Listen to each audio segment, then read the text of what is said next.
Por supuesto. Bien. Bueno, la semana pasada terminamos de ver nuestra cuarta clase. Fue la tercera de una serie de clases dedicadas fundamentalmente a los aspectos históricos, a la historia evenencial, como dirían los franceses, la historia de los acontecimientos, que si bien no es el foco, digamos, el foco más específico del curso, sí tiene una importancia grande porque nos va a permitir trabajar con ciertos conocimientos eh, que le den sustento a lo que vamos a hacer a partir de esta clase, que tiene que ver ya con estudiar un poco el trabajo de los historiadores y ver qué es lo que hicieron exactamente. Nosotros hablamos en una de esas primeras clases, estuvimos examinando el ascenso de una joven, bueno, no tan joven, pero joven república, relativamente joven república romana, fundada alrededor del 509 a.C., que va a empezar a expandirse, digamos, por todo lo que es la península itálica y va a llegar hasta el momento de la Primera Guerra Macedónica, alrededor del 215 a.C., en un proceso de rápida expansión y convirtiéndose muy ágilmente en uno de las potencias del Mediterráneo occidental, ya tirando, por así decir, sus manos hacia las regiones griegas, con su intervención en Iliria, hacia el 229, 219 a.C., tenemos ya dos guerras en lo que hoy sería el sur de Albania y el norte de Grecia. La República Romana no ocupa directamente estas regiones, pero sí las va a considerar estados amigos, barra estados, digamos, sujetos a la voluntad de Roma.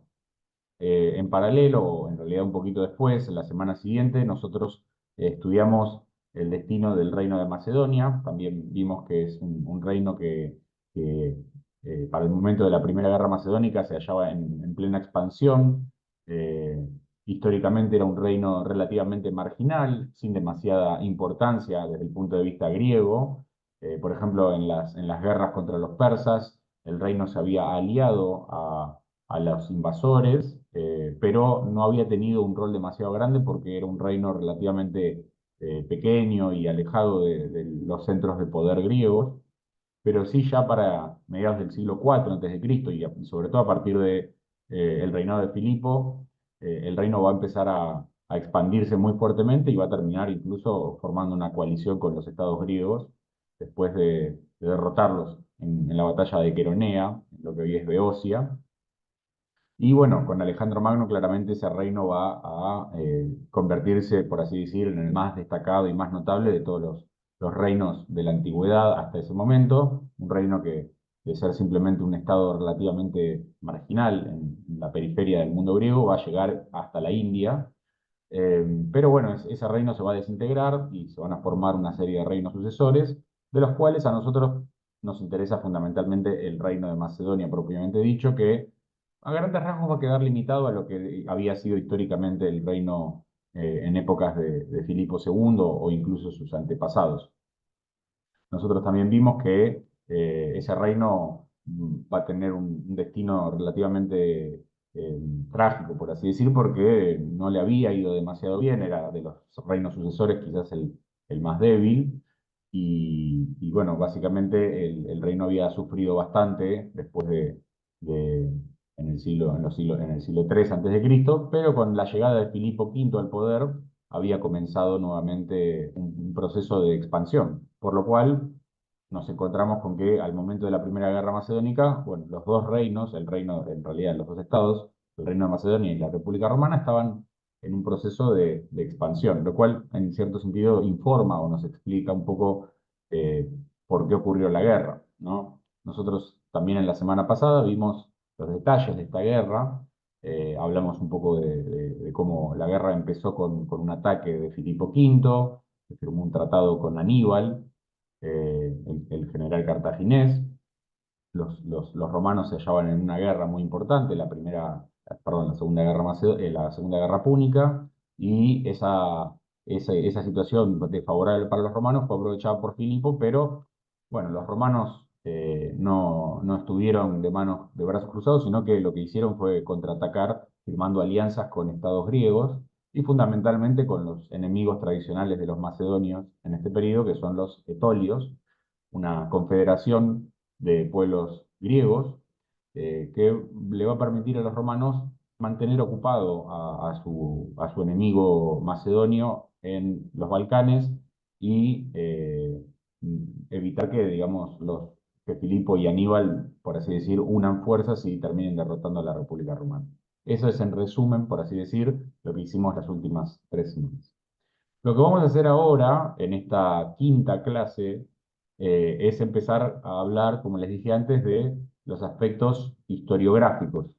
Ya, digamos, dejando un poco de lado, por así decir, los aspectos históricos, vamos a concentrarnos en aquellos aspectos vinculados con la escritura de la historia en la antigüedad y tenemos en pantalla, no por casualidad, a uno de los autores más importantes en términos teóricos que tenemos para la historiografía, que no es precisamente un historiador, sino que es Cicerón. Cicerón, orador romano, político, cónsul de la República digamos, en lo que sería el siglo I antes de Cristo, un poquito más antiguo, una generación quizás o dos anterior a Tito Livio, considerado, ¿no?, el príncipe de la oratoria y uno de los romanos más famosos. Conservamos sus cartas, conservamos sus discursos, sus oraciones y sus tratados de filosofía, sus tratados sobre múltiples temas. Él va a ser también uno de los principales exponentes de las reflexiones sobre la historia que tenemos en la antigüedad, a pesar, insisto, de que no tenemos indicios de que él haya compuesto ninguna obra histórica. Él va a decir en uno de sus tratados lo siguiente: y a la historia, testigo verdadero de los tiempos, luz de la verdad, vida de la memoria, maestra de la vida, emisaria del pasado, ¿qué voz puede encomendarle la inmortalidad sino la del orador? ¿No? Esto lo dice en el tratado más importante de retórica, probablemente de la antigüedad que tenemos, junto con el tratado de Aristóteles, que es el texto de Oratore. Es un diálogo que está, digamos, inspirado aparentemente en personajes reales, es decir, está inspirado en personajes reales, pero bueno, es un diálogo que, digamos, Cicerón pone en boca de estos personajes. No sabemos si evidentemente esto ocurrió o no, no es tan importante, pero sí es importante tener en cuenta el contenido, es decir, el mensaje de esta opinión, ¿no? Bueno, ¿no? Acá Cicerón lo que está tratando de decir nos pinta una imagen de la historia como un testigo de la verdad, ¿no? Un testigo verdadero de los tiempos, la vincula muy fuertemente con este concepto de verdad. También dice que la historia es como la vida de la memoria, ¿no? Es también una maestra de la vida, magistra vitae, dicen en latín. Es un concepto que se ha utilizado mucho para hacer referencia a la historia. Pero a mí lo que me gusta destacar de esto es que, en opinión de Cicerón, o quizás de uno de los personajes de su obra, es que, digamos, la voz del historiador tiene que ser también al mismo tiempo, o fundamentalmente, la voz de un buen orador. Es decir, que en esta oración tan aparentemente sencilla se encuentra uno de los debates más importantes sobre la historiografía, tanto en la antigüedad como en la actualidad. ¿Por qué? Bueno, porque nosotros en la actualidad discutimos si el carácter de la historia tiene que ser la verdad o no, y también nos preguntamos digamos, qué rasgos estilísticos tiene que tener esa enunciación, si la historia tiene que ser escrita por especialistas o no. Eh, digamos, lo que parece dar a entender Cicerón es que aquel más capacitado para escribir historia no es un especialista, y si es un especialista, en todo caso, no es un historiador profesional, sino que es el orador, ¿no? Aquel estudiante o aquel maestro de retórica que puede transmitir con su elocuencia los conocimientos sobre el pasado. Así que bueno, esta frase acompañar, digamos, durante toda la clase y va a inspirar un poco algunas de las reflexiones que a mí me gustaría retomar. Bien, bueno, vamos a hablar en principio de los primeros historiadores griegos y vamos a hacer como un muy breve repaso de la historiografía griega, muy breve, por supuesto, esquemática, de la historiografía griega de los primeros tiempos hasta el periodo de Polibio. Bueno, lo primero que hay que decir es que cuando los autores como Polibio y Tito Livio empezaron a escribir, la historiografía ya tenía, digamos, en el caso de Polibio, más de 300 años y en el caso de Livio, más de 400 años. Es decir, que había toda una tradición que se había formado de largo alcance y por lo tanto esto había generado una serie de reflexiones y de conductas y de normas que los historiadores conocían y que, digamos, respetaran o no, tenían que lidiar con esa tradición, sobre todo teniendo en cuenta que eran sociedades donde estas prácticas, estas costumbres, estas tradiciones tenían un valor muy importante por su antigüedad. Los dos nombres más antiguos, o entre los más antiguos que conocemos, son, por un lado, un tal Helánico de Lesbos, un logógrafo, no se lo considera propiamente un historiador, sino que sería como un antepasado de los historiadores, que vivió más o menos en el periodo de las guerras médicas, 490 a 405 a.C., y uno de sus contemporáneos que sí ya es considerado historiador, que es Heródoto, de Halicarnaso, un historiador que es, ¿no?, del 484 al 425 y que vivió fundamentalmente en Atenas y que se dedicó justamente a historizar y hablar sobre las guerras médicas, fundamentalmente su libro, los 9 libros de la historia, o sus historias tratan sobre estos eventos, ¿no?, las guerras entre los griegos y los bárbaros, como él los llama.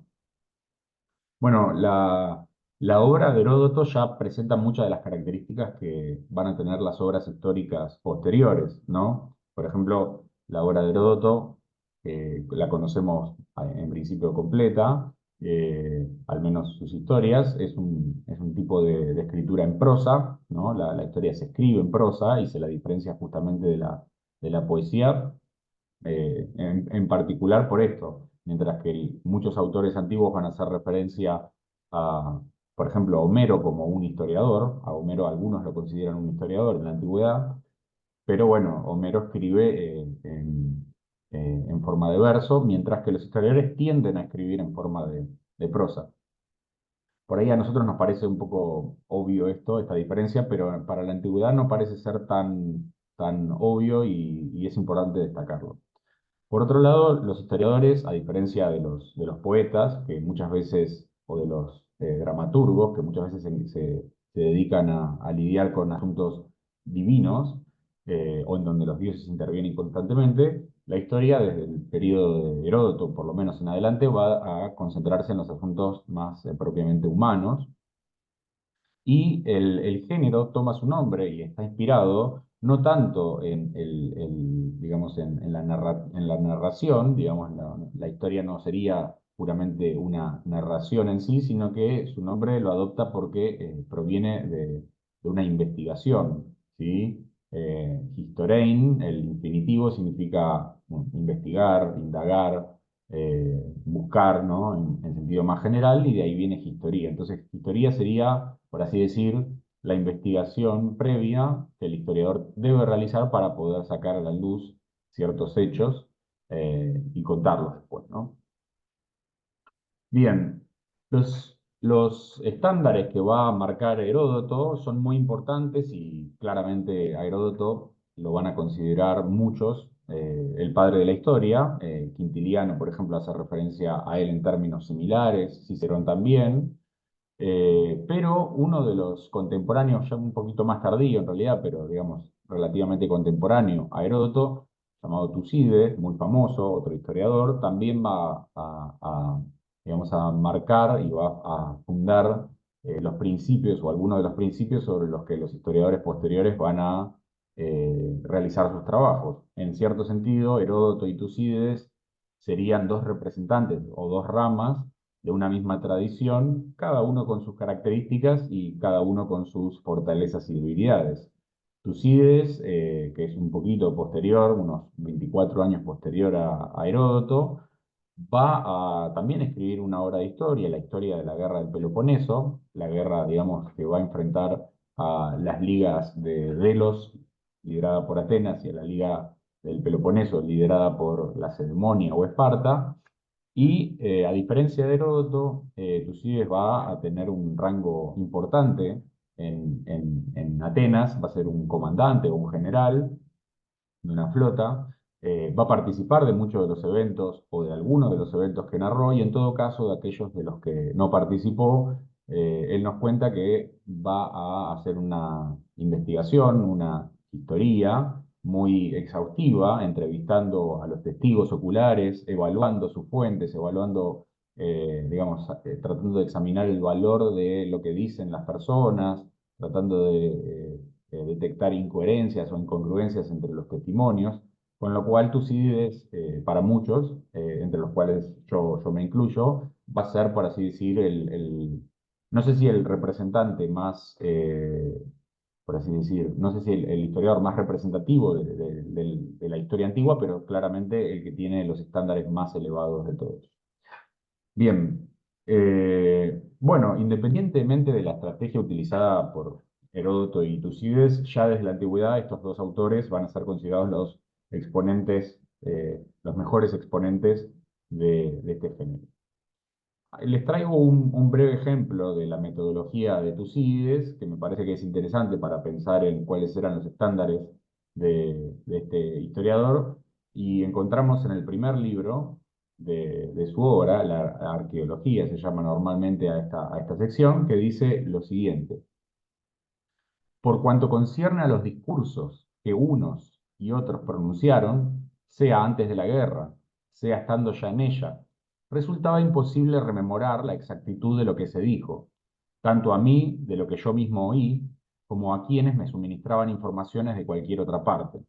Y según a mí me parecía, que cada cual había expuesto lo más apropiado en cada situación, así los he narrado, ateniéndome lo más estrictamente posible al espíritu general de lo que verdaderamente se dijo.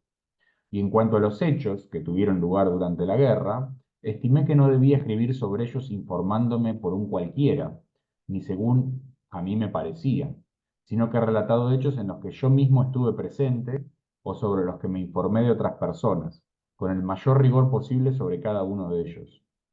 Muy laboriosa fue la investigación, porque los testigos presenciales de cada uno de los sucesos no siempre narraban lo mismo acerca de idénticas acciones, sino conforme a las simpatías por unos o por otros, o conforme a su memoria. Bueno, este fragmento, digamos, tiene tantas cosas que probablemente podríamos estar todo el resto de la clase discutiendo. Fíjense que hay muchos de los conceptos que estructuran este curso están presentes acá, como memoria, ¿no? Digamos, la idea del testigo, la idea de la investigación, el trabajo de los historiadores. Me interesa destacar algunos elementos, ¿no? Por ejemplo, me interesa destacar que claramente acá se ve como Tucídides considera o parece poner en el centro de la escena que el historiador tiene que estar, por así decir, y tiene que ser partícipe de los hechos. Él lo destaca muchas veces en su obra, eh, que el historiador tiene que, si no es testigo ni él mismo de los hechos, es decir, que si él no está viendo, él al menos tiene que estar oyendo lo que otras personas que vieron le transmiten. Es decir, que acá digamos, no sé si se llega a ver del todo en el texto este, pero digamos, en la metodología de Tucídides, el ver es la fuente más fidedigna de información, pero le sigue a eso el oír. Y recién después de eso le va a seguir, digamos, todo lo que tiene que ver con el leer y todo lo que tiene que ver con lo que nosotros hoy llamaríamos una historia de fuentes primarias, secundarias, digamos, ya en sentido más textual. Es decir, que para los historiadores antiguos es muy importante estar presentes en el lugar. Esto después Polibio lo va a recuperar y va a criticar, por ejemplo, a aquellos historiadores que, por así decir, nunca salieron de su habitación, nunca salieron de la biblioteca y cuentan todo, digamos, de segunda mano.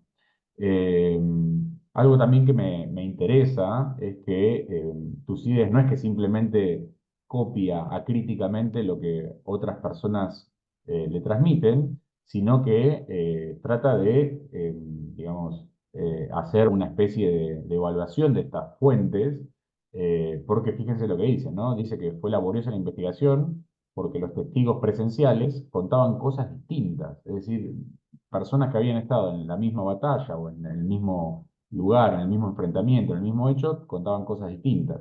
Y acá volvemos a retomar algo que habíamos dicho al principio del curso, que es el tema de la memoria, ¿no? La memoria no es una copia fiel de los hechos ocurridos, sino que obviamente la memoria está atravesada por simpatías, ¿no? Las simpatías, acá Tucídides usa el término eunoia, simpatías en griego, eh, y también da a entender que la memoria es frágil, digamos que no aunque uno no tenga simpatías específicas, la memoria puede no necesariamente ser correcta, ¿no? Bueno, obviamente todos los avances de las últimas décadas sobre los estudios de las neurociencias, digamos, y de la plasticidad que tiene el cerebro confirman un poco que la memoria trabaja, digamos, de forma parcial, de forma fragmentada y no necesariamente es un reflejo fiel digamos, de los hechos. También me parece interesante que Tucídides no solamente destaca esta metodología en referencia con los hechos, sino también con los discursos. Es decir, que Tucídides acá nos muestra que la obra del historiador y el trabajo del historiador tiene que ver no solamente con contar lo que pasó, sino también con contar lo que se dijo. Y fíjense que para él es imposible recordar todo lo que se dijo. Entonces, ¿qué tiene que hacer el historiador en esos casos? Bueno, tiene que tratar de, digamos, reconstruir esos discursos, porque para los historiadores antiguos esos discursos son importantes en un sentido pedagógico, educativo y estilístico, que no es menor, pero bueno, lo que tiene que hacer uno es tratar de extraer como esa especie de síntesis, ese espíritu de lo que verdaderamente se dijo. Vamos a volver a esto de los discursos porque es una de las diferencias más importantes entre las obras de la antigüedad, que casi siempre los incluían, y las obras del presente que no los incluyen, ¿sí? No sé si tienen alguna consulta hasta acá eh, respecto a lo que estuvimos hablando. ¿Alguna Hola, consulta? más que Hola. consulta, bueno, sí puede ser consulta, pero también es medio comentario. Sí, Me llamó la adelante. atención que dijera que Heródoto escribía como en verso y Tucídides en prosa. En el Eh, momento en el que Heródoto escribió, ¿estaba como más, estaba más utilizado el formato de escribir en verso y eso cambió y Tucídides acompañó ese cambio o simplemente fue una elección y ya? Tal vez yo me expresé mal o en algún momento dije algo parecido, pero en realidad no, no, no. Lo que yo quise decir es que todos los historiadores se caracterizan por escribir en prosa. Es decir, que los historiadores, salvo excepciones, por ejemplo, la inclusión de algún verso en particular de Homero o de algún verso de algún poeta, escriben en prosa. El que escribía en verso, digamos, era Homero, pero algunos historiadores, por ejemplo, Tucídides, por ejemplo, Polibio, van a considerar que eh, Homero, por ejemplo, podría ser una fuente histórica, ¿sí? A diferencia de nosotros que vamos a interpretar a Homero como un simple aeda, un poeta, los antiguos, como Tucídides, Polibio, interpretaban que digamos, Homero podía funcionar como una fuente histórica y por lo tanto podía ser considerado uno de los primeros historiadores. Ahí entendí. Perfecto. Igual hay un astrónomo que usó datos de la Odisea como para calcular cuándo fue el eclipse y es como que le pegó. Así que Mira, por lo menos ese datito estaba bien. mira, ¿tenés el nombre del astrónomo? Porque yo no conocía ese dato. Constantino Baikousi se llama. El Mira, 27 va a ser una charla sobre... Bueno, después le paso el flyer, así dale, lo busca. perfecto. Qué buen dato, me encanta, Mailén. Bueno, te agradezco por el comentario. No sé si alguien más quiere hacer alguna consulta o algún comentario sobre lo que hablamos hasta acá. ¿No? No, por el Bueno, momento no. bueno, genial. Seguimos entonces con la historiografía del periodo siguiente. Es decir, la historiografía a la que voy a hacer referencia ya pertenece al periodo helenístico, es decir, al periodo que empieza, es decir, con la época de Alejandro Magno y sus sucesores.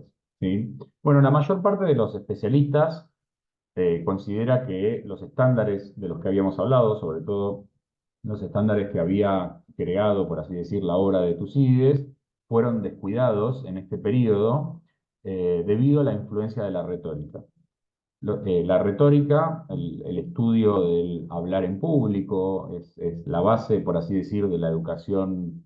Voy a usar unas muchas comillas para decir esto, pero lo que sería la base de la educación secundaria o superior, digamos, en la antigüedad, consistía en el entrenamiento de los jóvenes, normalmente de los varones, que eran los que se iban a dedicar a la política, en la persuasión. Entonces, uno estudiaba las partes del discurso, estudiaba los factores de la persuasión. Aristóteles, por ejemplo, tiene un texto sobre, un tratado sobre retórica en donde se concentra en las tres formas de persuasión.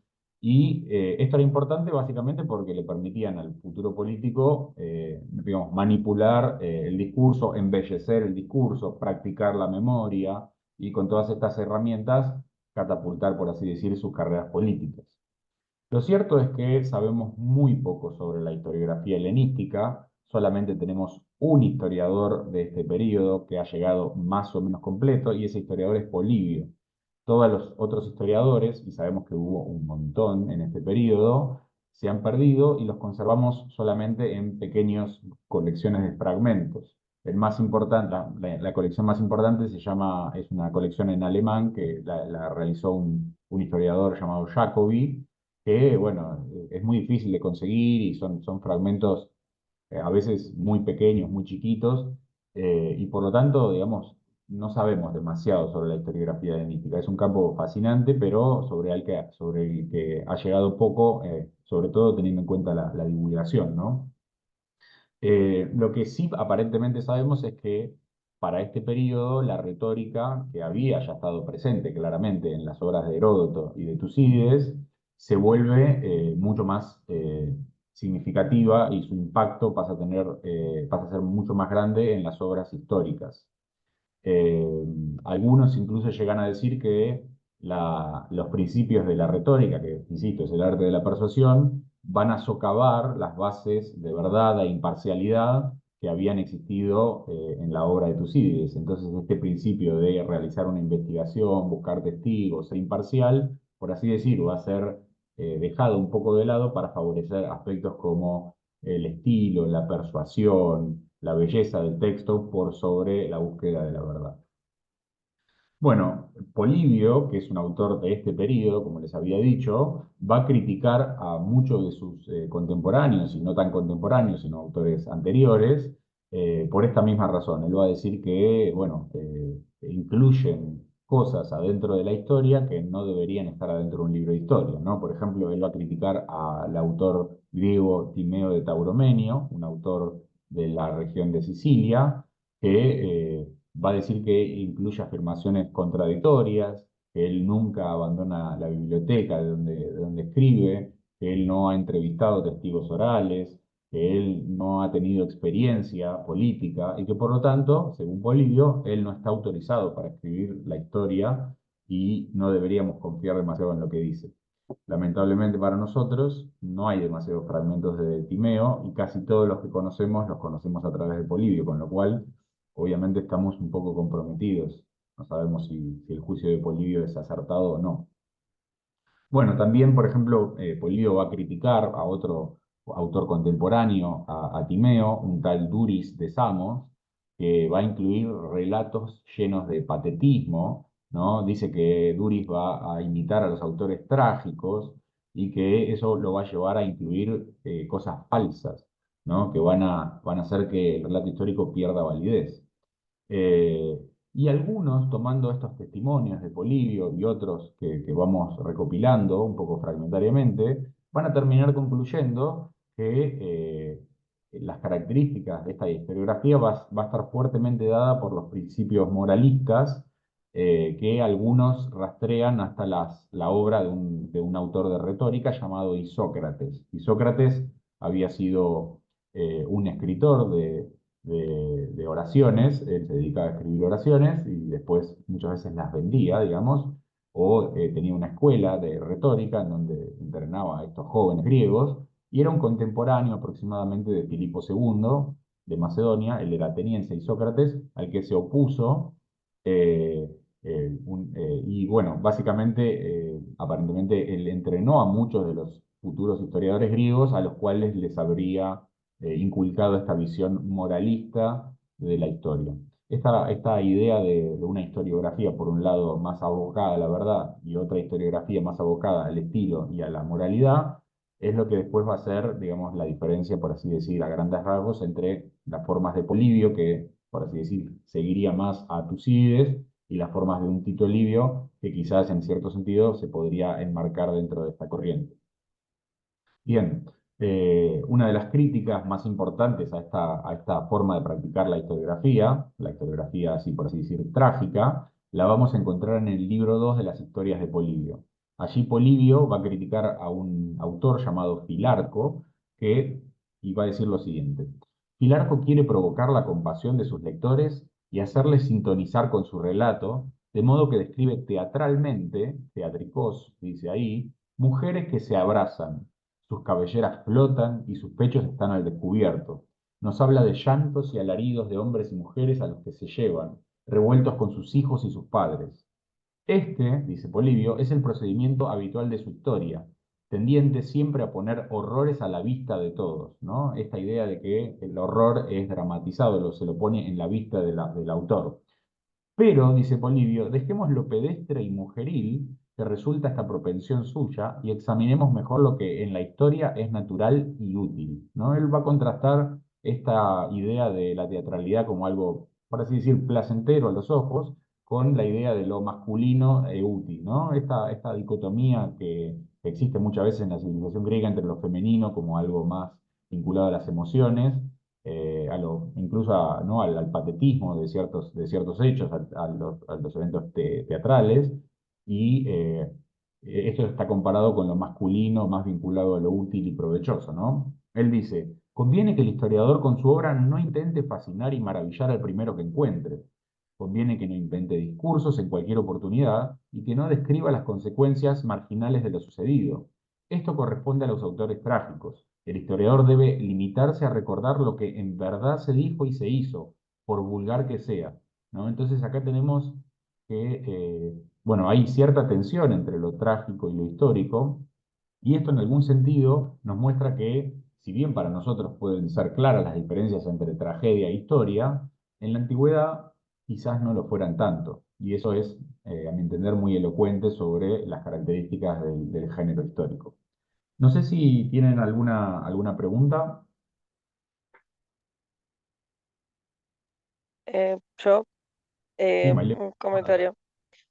Eh, sí lamento de la historiografía helenística que no se haya conservado más de Manetón, que creo que escribió en este periodo. Sí, puede ser, Eh, en Egipto, si no me equivoco, sí, ¿no? sí. Sí, hay Y, perdón, ¿qué iba a decir? Ah, y la otra cosa es sobre la cita de Polibio, Ujú. pero